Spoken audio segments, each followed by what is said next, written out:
በስመ አብ ወወልድ ወመንፈስ ቅዱስ አሐዱ አምላክ አሜን። ስንክሳር መስከረም 18 በዚች ቀን የቅዱሳን ኤዎስጣቴዎስ፣ አኖሬዎስና ማር ያዕቆብ ዓመታዊ የዕረፍት በዓል በሰላም አደረሳችሁ አደረሰን። አቡነ ኤዎስጣቴዎስ ረባን ሐዋርያዊ ቅዱስ ጻድቅ ኢትዮጵያዊ ኤርትራዊ ሲሆን በዓለም ደረጃ የሚታወቅ አገልግሎት ያላቸው አባት ናቸው። በመካከለኛው ዘመን የኢትዮጵያ ታሪክ የኤዎስጣቴዎስና የተክለ ሃይማኖት ያህል ስሙ የጎላ ጻድቅ አይገኝም።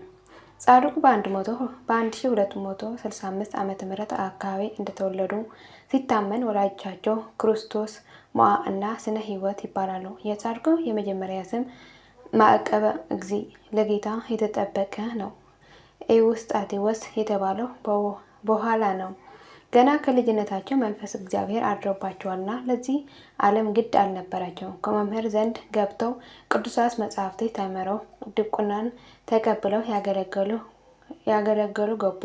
በዲቁና አገልግሎታቸው ስሉጥ በመሆናቸው የዘመኑ አበው ዳግማዊ እስጢፋኖስ እያሉ ይጠሯቸው ነበር። ከዚያ በወጣትነት ዕድሜያቸው ምናኔን መርጠው ጾም፣ ጸሎት ከስግደት ጋር አዘውተሩ። እንዲህ ባለ ሕይወት ሳሉ አንድ ቀን ለስም አጠራሩ ጌትነት የሆነና መድኃኒታችን ኢየሱስ ክርስቶስ ወደ አቡነ ኤዎስጣቴዎስ ዘንድ መጣ። በዘባነ ክሩብ በግርማው ቢያዩት ደነገጡ። ጌታ ግን ወዳጄ ኤዎስጣቴዎስ ገና ከእናት ማፀን መርጫለሁና ከኢትዮጵያ እስከ አርማንያም ሐዋርያ ትሆን ዘንድ ሹሜሃለሁ። ዘኪያክ ሰምዐ ኪያሆ ሰምዐ አንተን የሰማ እኔ ሰማ አንተን እምቢ ያለ እኔ እምቢ አለ ብላቸው ባርኳቸው አረገ።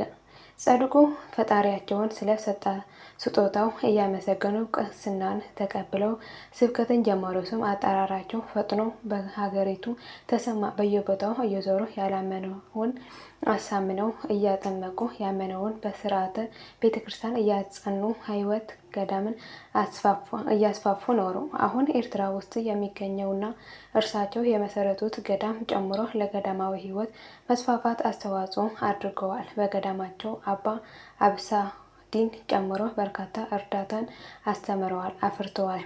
አቡነ ኤዎስጣቴዎስ በተለይ የሚታወቁት ቀዳሚት ሰማዕት እንዳትናቅ እንድትከበር ባደረጉት ጥረት ነው። ደግሞም ተሳክተውላቸው ቅርብ ጊዜ ከምናየው የድፍረት ስራ በቀር በሀገራችን ሁለቱም ሰንበቶች ክብር ናቸው። አቡነ ኤዎስጣቴዎስ 2 ጊዜ በእግራቸው ተጉዘዋል። መሄዳቸው ግን ለመሳለም ብቻ አይደለም፣ ይልቁኑ የወንጌል ዘርን እየዘሩ ፍሬውንም እየለቀሙ እንጂ።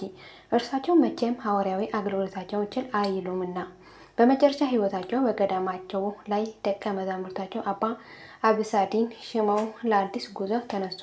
እኩሎቹ ልጆቻቸው በገዳማቸው ትተው እኩሎቻቸው አስከትለው ጉዞ ወደ አርማንያ ተደረገ።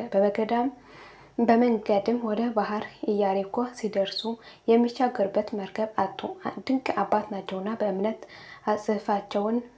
አጽፋቸውን ኩታቸውን አውልቀው ባህሩ ላይ ጣሉት። በላዩ ላይም በትዕምርተ መስቀል አማትበው ተቀመጡበት። ደቀ መዛሙርታቸው ባህሩ ላይ በተነጠፈው ኩታ ላይ ከበው ተቀመጡ።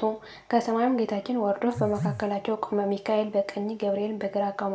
ጻድቁ ደግሞ ልጆቻቸው ያስተምሯቸው የተረጎሙላቸው ገቡ። በመካከል ግን አንዱ የማነ ብርሃን ይሉታል በቅኔ ቤት በተጠራጠረው እርሱ የተቀመጠባትን ብቻ ተቀዳ ሰጠመ። በኋላ ግን ጻድቁ ተመልሰው አውጥተው ከሞት አስነስተውታል። በዚህም ምክንያት ደወ ባህሬ ማዕበልን የተሻገረ ይባላሉ። አቡነ ኤዎስጣቴዎስ በአርማንያ ለዘመናት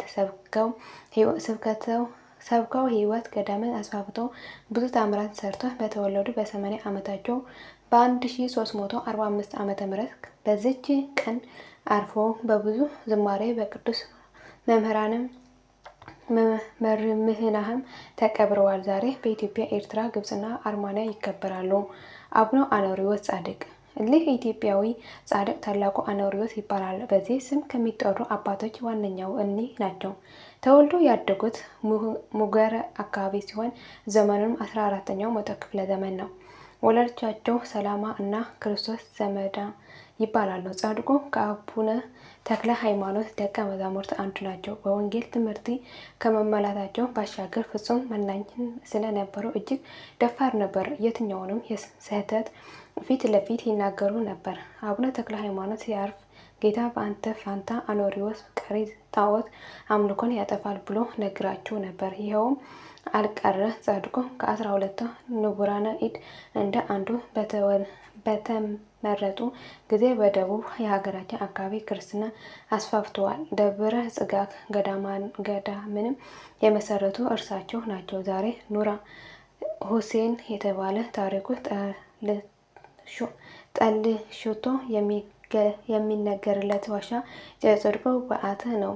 አቡነ አኖሪዎስም ሁለቱን ነገስታት አምደ ጽዮንና ሰይፈ አርድን በመገሰጻቸው ብዙ ፈተና ደርሶባቸው ጻድቁ ብዙ ፍሬ አፍርቶ በዚች ቀን አርፈዋል። ማር ያዕቆብ ግብፃዊ በግብፅ ገዳማት ውስጥ በ4ኛው መቶ ክፍለ ዘመን ተነስተው ከነበሩ ቅዱሳን አንዱ ማር ያዕቆብ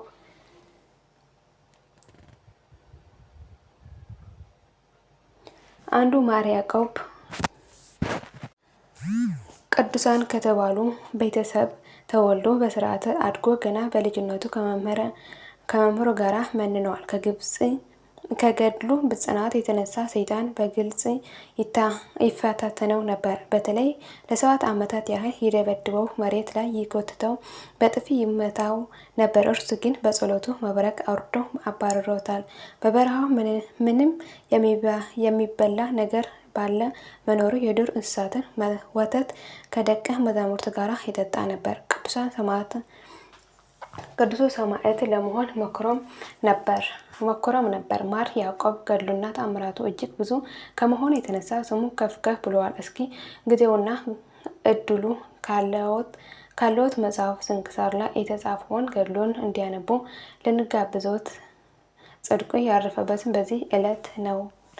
መስከረም 18 አምላከ ቅዱሳን ወዳጆቹ ካሉበት ጉባኤ እንደ ምሕረቱ ታላቅነት ያድርሰን፣ በረከታቸው ይሙላልን፣ አሜን። መስከረም 18 ቀን የሚከበሩ ዓመታዊ ቅዱሳን በዓላት አቡነ ኤዎስጣቴዎስ ረባን፣ አቡነ አኖሪዎስ አቢይ፣ ማር ያዕቆብ ግብፃዊ፣ ቅዱስ ዕፀ መስቀል፣ ቅድስት እሌኒ ንግሥት፣ ቅዱስ ቶማስ ሐዋርያ፣ ቅዱስ መርቆሬዎስ ካልዕ ሰማዕት፣ ቅዱስ ቶማስ ሰማዕት፣ ቅዱስ ኤፍሬም ሰማዕት፣ አባ ፊሊሞስ፣ ቅዱስ ሰልሆን ሰማዕት፣ ቅዱስ አክሳኤል ሰማዕት፣ ቅዱስ ይስሐቅ ሰማዕት፣ ቅዱስ እስጢፋኖስ ቀሲስ፣ ቅዱስ ነኪጣ ሰማዕት፣ አባ ፊልታዎስ መንከራዊ፣ አባ ኖብ ባህታዊ፣ አባ አትናቴዎስ ሊቀ ጳጳሳት። 60 ሰማዕታት ማህበረ ቅዱስ አቡሊ። ወርኃዊ ቅዱሳን በዓላት ቅዱስ ፊልጶስ ሐዋርያ፣ ቅዱስ ያዕቆብ ሐዋርያ ከ72 አርድእት አንዱ። የሁሉም ቅዱሳን በረከትና ረድኤት ምልጃና ጸሎታቸው ከመላ ሕዝበ ክርስቲያን ጋር ለዘላለሙ አሜን። አቡነ ዘበሰማያት ይትቀደስ ስምከ ትምጻእ መንግሥትከ ወይኩን ፈቃድከ በከመ በሰማይ ከማሁ በምድር ሲሳየነ ዘለለዕለትነ ሀበነ ዮም ወኅድግ ለነ አበሳነ ወጌጋየነ ከመ ንሕነኒ ንኅድግ ለዘአበሰለነ ኢታብአነ እግዚኦ ውስተ መንሱት አላ አድኅነነ ወባልሐነ እምኩሉ እስመ ዚአከ ይእቲ መንግሥት ኃይል ወስብሐት በሰላም ቅዱስ ገብርኤል መልአኮ እግዝእትየ ማርያም ሰላም ለኪ ድንግል በኅሊናኪ ወድንግል በሥጋኪ እመ እግዚአብሔር ጸባኦት ሰላም ለኪ ብርክት አንቲ እማንት ወብሩክ ፍሬ ከርሥኪ ተፈሥሒ ፍሥሕት ኦ ምልዕተ ጸጋ እግዚአብሔር ምስሌኪ ሳህል ወጸልይ ምሕረት ወንጣነ ሀፍቅር ወልድኪ ኢየሱስ ክርስቶስ ከመ ይስረይ ለነ ኃጣውኢነ ለዓለመ ዓለም ለዘላለሙ አሜን።